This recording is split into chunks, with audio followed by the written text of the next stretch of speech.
Madame la Présidente, Monsieur le Premier ministre, chers amis parlementaires, chers collègues élus, en tant que coprésident du Comité des maires de France pour la défense des Ashrafiens, c'est pour moi un honneur et un devoir, pour tous les élus de la République, de soutenir votre combat et votre juste cause pour la liberté et la démocratie en Iran. Parce qu'aujourd'hui, l'extrémisme, le terrorisme, l'intégrisme islamiste, sous le nom de Daesh ou de groupes paramilitaires chiites, ont lancé une véritable guerre sur les pays de la région et bien au-delà, y compris sur notre propre territoire. Et on sait que l'intégrisme islamiste a émergé comme une menace pour tous.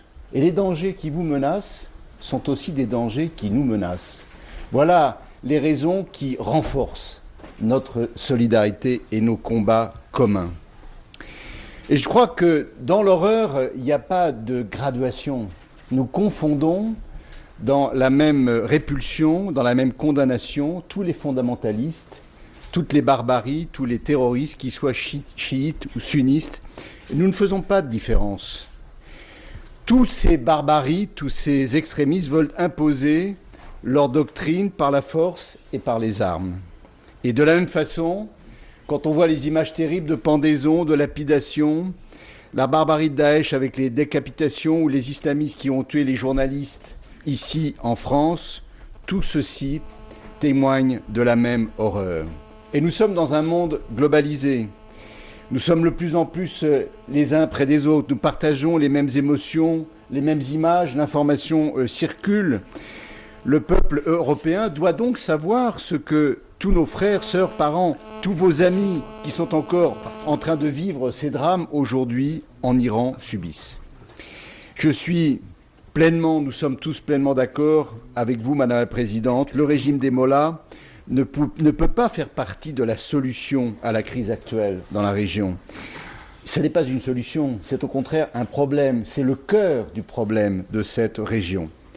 Les solutions, nous les connaissons, elles sont présentes dans nos chartes, elles sont présentes dans les textes, ce sont les respects des déclarations des droits de l'homme, la séparation entre le pouvoir politique et le pouvoir religieux, l'égalité des droits entre les hommes et les femmes, la tolérance entre toutes les formes de croyance, même pour ceux qui ne croient pas. Nous leur devons la même tolérance. La solution doit venir de l'intérieur du Moyen-Orient, comme la solution culturelle, humaine, fondée sur un islam de tolérance, afin de lutter contre toutes les idéologies meurtrières. Voilà pourquoi nous luttons tous ensemble contre tous les actes de mort, de barbarie, les chantages, les répressions, le terrorisme qui s'abattent sur votre peuple. Une fois de plus, notre lutte est commune. Alors le mouvement de la résistance en Iran devient le mouvement de la résistance de tous les démocrates, des hommes et des femmes partout dans le monde. C'est un combat pour la vie, c'est une lutte pour les humanistes de ce siècle.